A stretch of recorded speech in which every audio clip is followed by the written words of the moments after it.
السلام علیکم ورحمۃ اللہ وبرکاتہ۔ فرینکلی اسپیک میں خوش آمدید۔ بسم اللہ الرحمن الرحیم۔ دوستو، اللہ تعالیٰ کی نعمتوں میں سے ایک نعمت اولاد کی نعمت بھی ہے۔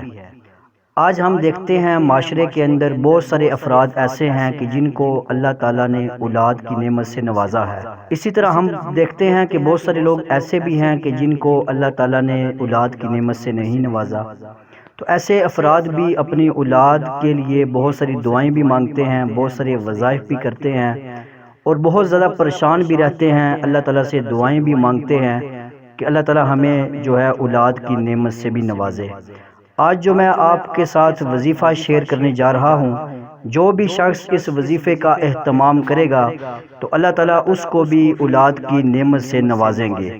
اور وظیفہ وہ یہ ہے، سورہ آل عمران میں رب ھب لی من لدنک ذریۃ طیبہ انک سمیع الدعاء۔ خاصیت اس وظیفے کی یہ ہے کہ جس کو اولاد سے مایوسی ہو وہ اس آیت کو پڑھا کرے، خداوند کریم اس کی برکت سے فرزند صالح عطا فرمائے گا انشاءاللہ العزیز۔ یہاں سے ایک بات یہ بھی ذہن میں رکھنی چاہیے ہمیں کہ اللہ کی ذات سے کبھی مایوس نہیں ہونا چاہیے۔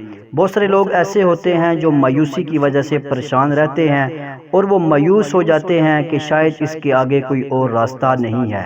اس لیے زندگی کے اندر بہت سارے مرحلے ایسے آتے ہیں کہ جہاں پر انسان کو کچھ مشکل نظر آتی ہے، لیکن ایک بات ذہن میں رکھیں کہ اللہ تعالیٰ کی ذات کے سامنے کوئی چیز مشکل نہیں ہے۔ اللہ تعالیٰ ہر چیز پر قادر ہے، اللہ تعالیٰ قدرت رکھتے ہیں، وہ طاقت والی ذات ہے۔ اس لیے ہمیں اللہ کی ذات سے مایوس نہیں ہونا چاہیے۔ مایوسی جو ہے اپنی زندگی سے نکال دیں۔ جو بھی احباب مایوس ہوں، پریشان ہوں یا دکھ اور تکلیف میں ہوں تو ان کو چاہیے، اگر وہ صاحب اولاد نہیں ہے اور اگر وہ اللہ سے اولاد مانگتے ہیں تو یہ اس وظیفے کا خوب اہتمام کریں، رب ھب لی من لدنک ذریۃ طیبہ انک سمیع الدعاء۔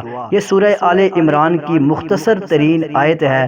جب ہم اللہ سے رجوع کریں گے اور ان وظائف پر یقین کے ساتھ اور اللہ کی ذات سے امید اور یقین وابستہ کر کے جب ہم اس طرح کے وظائف کو استعمال کریں گے تو اللہ تعالیٰ کی ذات قدرت رکھنے والی ہے، وہ بے اولاد کو صاحب اولاد بنانے والی ذات ہے۔ اس لیے ہمیں اللہ کی ذات کا رجوع کرنا چاہیے، اور یہ جو وظیفہ اس ویڈیو میں آپ کو بتایا ہے، اس وظیفے کا اہتمام بھی ہمیں کرنا چاہیے اور اللہ کی ذات سے کبھی بھی مایوس نہیں ہونا چاہیے۔ اگر آج کی ہماری ویڈیو آپ کو اچھی لگی ہو تو ویڈیو کو لائک اور شیئر ضرور کریں، اور اگر ہمارا چینل آپ نے سبسکرائب نہیں کیا تو چینل کو سبسکرائب بھی ضرور کریں۔